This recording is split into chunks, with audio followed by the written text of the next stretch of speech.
আসসালামু আলাইকুম সুধী দর্শক সবাইকে স্বাগত জীবনের গল্প অনুষ্ঠানে। ক্যামেরার সামনে দাঁড়িয়ে আছে একজন বোন, তার সাথে পরিচিত হব, জানবো তারই গল্প। আসসালামু আলাইকুম আপু। আসসালামু আলাইকুম। ওয়ালাইকুম আসসালাম, কেমন আছেন আপু? এই তো ভালো, আপনি? আলহামদুলিল্লাহ আপু, ভালো আছি। আপু আপনার নাম? আমার নাম মিষ্টি। মিষ্টি, মিষ্টির মতোই দেখতে আপনি। আপু কোথা থেকে এসেছেন? আমি ঠাকুরগাঁও থেকে এসেছি। ঠাকুরগাঁ থেকে। আপনার বর্তমান বয়স?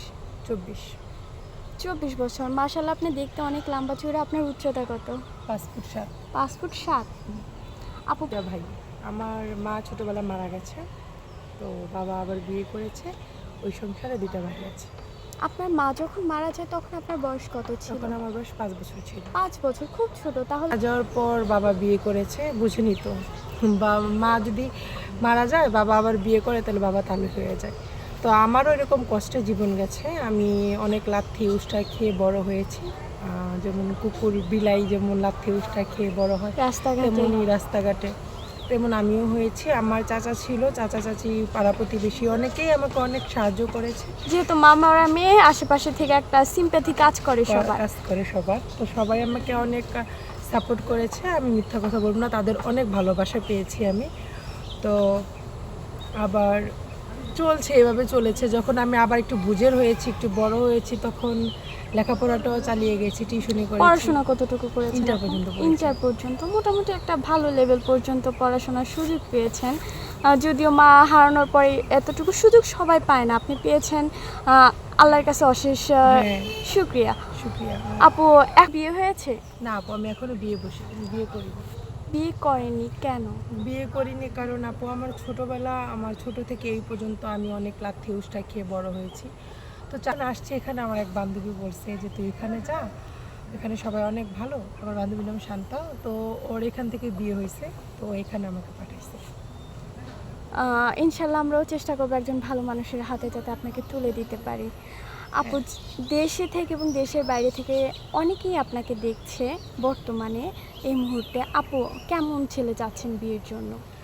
আপু, আমি একটা কথা বলি, মানুষ যেমনই হোক, দেখতে যেমন হোক, সেটা আমার কাছে কোনো সাবজেক্ট না। তার মন থাকতে হবে। মন তো সবারই থাকে, মানে এরকম একটা মন থাকতে হবে যে আমাকে সবসময় আগলে রাখবে, আমার পিছনে কি আছে, আমার কষ্ট দুঃখ সব ভুলাই দিবে। এমনকি আমি অত্যন্ত গরিব ফ্যামিলির একটা মেয়ে, আমার বাসা মানে এর বিয়ে করলে আমার কাছ থেকে কিন্তু কিছু পাবে না, টাকা পয়সা যৌতুক কিছু পাবে না। সব কিছু জেনে বিনা যৌতুকে বিয়ে করতে হবে। হ্যাঁ, বিনা যৌতুকে বিয়ে করতে হবে, যে জেনে শুনে আমাকে বিয়ে করবে, আমাকে মানে একটা বউ সারা জীবন আগলে রাখবে, আমাকে অনেক ভালোবাসবে। মানে যে অতীতের যে কষ্টগুলো আছে সব যাতে ভুলে যেতে পারেন, এমন একজন মানুষ চাচ্ছেন। আপু, তার বয়স কেমন হতে হবে, দেখতে কেমন হতে হবে? মাশাআল্লাহ, আপনি তো অনেক সুন্দর। আমি যেমনই হোক, তার বয়স বেশি হোক বা কম হোক, সেটা আমার কিছু যায় আসে না, সে ভালো হলেই হবে। শুধু ভালো একজন মানুষ চাই।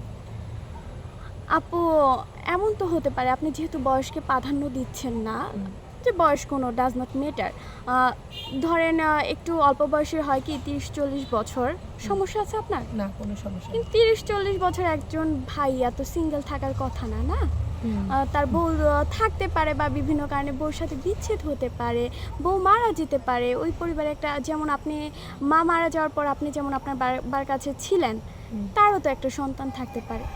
সমস্যা কি, উনি যদি ওনার সন্তান, ওনার সব কিছু আমাকে রাখতে পারে, তা এটা তো কোনো সমস্যা নেই। আপনি আপনার সৎমার মতো ব্যবহার করবেন না? না, আমি ছোট থেকে এতটুকু বড় হয়েছি, আমি দেখেছি যে আমার সৎমা আমাকে কেমন আচরণ করেছে, আমি কতটা কষ্ট পেয়েছি। আমি যদি এখন ওই রকম করি তাহলে তো ওরও এরকম মানে মনে কষ্ট হবে, ওর জীবনটাও নষ্ট হবে, তাই না? আমার মতো চাই না যে অন্য কারো জীবন নষ্ট হবে। আপু, আপনার সাথে কিভাবে যোগাযোগ করবে যারা আপনাকে বিয়ে করতে চায়, সারা জীবনের সঙ্গী হিসেবে মিষ্টি আপুকে পেতে চায়? তো আমার সাথে যোগাযোগ করতে হলে এখানে কার নাম্বার? আমাদের নাম্বার? হ্যাঁ, আপনাদের নাম্বার দেওয়া আছে, আপনাদের সাথে যোগাযোগ করবে। আচ্ছা আপু, অসংখ্য ধন্যবাদ। প্রিয় দর্শক, স্ক্রিনে একটি নাম্বার দেখা যাচ্ছে। কেউ যদি মিষ্টি আপুর সাথে যোগাযোগ করতে চান, ওনাকে সারা জীবনে সঙ্গী বানাতে চান বা কোনোভাবে আর্থিকভাবে হেল্প করতে চান, তাহলে স্ক্রিনে দেওয়া নাম্বারে ওনার একটা ছবি স্ক্রিনশট করে ভয়েস করে পাঠিয়ে দিবেন। উনি আমাদের অফিসে বেশ কয়েকদিন থাকবে, আমরা অবশ্যই যোগাযোগ করে দেব। সবাইকে অসংখ্য ধন্যবাদ, সবাই ভালো থাকবেন। আর কেউ যদি আপনাদের জীবন গল্প শেয়ার করতে চান, তাহলেও আমাদের সাথে যোগাযোগ করবেন। সবাইকে ধন্যবাদ। আসসালামু আলাইকুম।